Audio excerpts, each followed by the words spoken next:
তারা আমাদের মন্দির পাহারা দিচ্ছে, বাড়িঘর পাহারা দিচ্ছে, অনেক সময় ব্যবসা প্রতিষ্ঠান পাহারা দিচ্ছে, কিন্তু তারা পাহারা দেওয়া শুরু করার আগেই যা ঘটার ঘটে গেছে।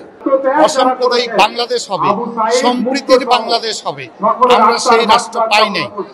আমার সম্প্রদায়ের উপর বিভিন্ন সময়ে নির্যাতন, নিপীড়ন, ধর্ষণ, সম্পত্তি দখল এগুলো হয়ে আসছে। সবচেয়ে প্রবলেম হলো স্বাধীনতার যে মূল চেতনা ছিল, ৭১-এর স্বাধীনতার যে মূল চেতনা ছিল অসাম্প্রদায়িক বাংলাদেশ হবে, সম্প্রীতির বাংলাদেশ হবে, আমরা সেই রাষ্ট্র পাই নাই। রাষ্ট্র সাম্প্রদায়িক হয়ে গেছিল। সংবিধানে আমার যে অধিকার, আমরা সেটা সমান অধিকার পাই নাই। অথচ ৭১-এর স্বাধীনতা যুদ্ধ হয়েছিল, সংবিধানে সকলের সমান অধিকার থাকবে। আজকে আমরা নতুন করে মাননীয় প্রধান উপদেষ্টা বারবার বলছেন সকলের জন্য সমান অধিকার নিশ্চিত করা হবে, সবাই একটা পরিবার হবে। আমরা সেটার বাস্তবায়ন দেখতে চাই।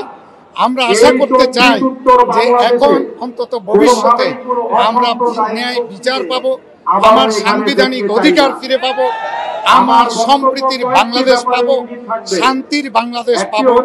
কোথাও যাতে সাম্প্রদায়িকতার কারণে আমি যাতে নির্যাতিত না।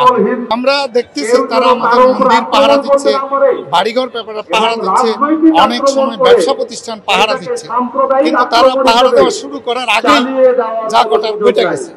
এখন তারা পাহারা শুরু করার পরের থেকে কমে আসছে, আজকে পর্যন্ত কমে আসছে। মাঝখানে ২-৩ দিন সরকার ছিল না, পুলিশ নাই, এই সময় সুযোগটাতে এইগুলো ঘটনা ঘটেছে। কিন্তু আমাদের বিষয় হলো দ্রুত বিচার ট্রাইব্যুনাল গঠন করে যারা এর জন্য দায়ী, সে যেই হোক, তাদের বিচার চাই।